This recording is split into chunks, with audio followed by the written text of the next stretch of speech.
হজ প্রতি ওই মানুষের উপর ফরজ যাকে রব্বুল আলামিন সামর্থ্য দিয়েছেন। কোন সে সামর্থ্য?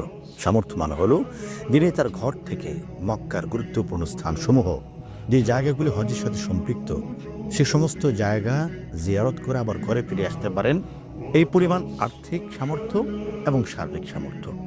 হজ আমাদের ইবাদতের উপলক্ষ, হজ মুমিনের কাবা দেখার উপলক্ষ, হজ মুমিনের গোটা জীবনের সমস্ত পাপ পঙ্কিলতাকে আরাফার ময়দানে লাব্বাইক ধ্বনিতে সমস্ত অপরাধকে ক্ষমা করিয়ে নতুন জীবন পাওয়ার উপলক্ষ।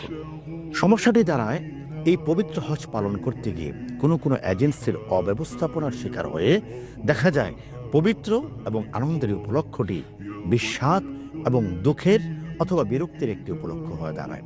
এটি কেন হচ্ছে সে কারণ আমি বলছি না, তবে মূল বিষয়টি হলো যদি এজেন্সির আন্তরিকতা আপনি যথাযথ পান, যদি হজের সেবার সাথে যারা যুক্ত তাদের আন্তরিকতা আপনি সঠিকভাবে পান, তাহলে কিন্তু সত্যিকার অর্থে আপনার হজটি আবাদতময়, প্রাণবন্ত এবং আনন্দময় হয়ে উঠবে।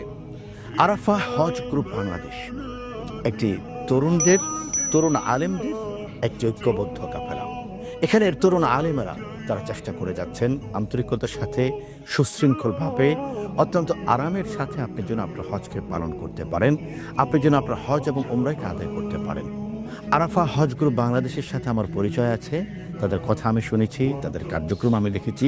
আমার কাছে মনে হচ্ছে যারা নির্বিঘ্নে হজ পালন করতে চান, আরামের সাথে, ইবাদতের উত্তাপে এবং আন্তরিকতার ও স্বাচ্ছন্দ্যের সাথে হজ এবং উমরা পালন করতে চান, তাদের জন্য আরাফা হজ গ্রুপ বাংলাদেশ একটি বিশ্বস্ত এবং আন্তরিকতার ঠিকানা।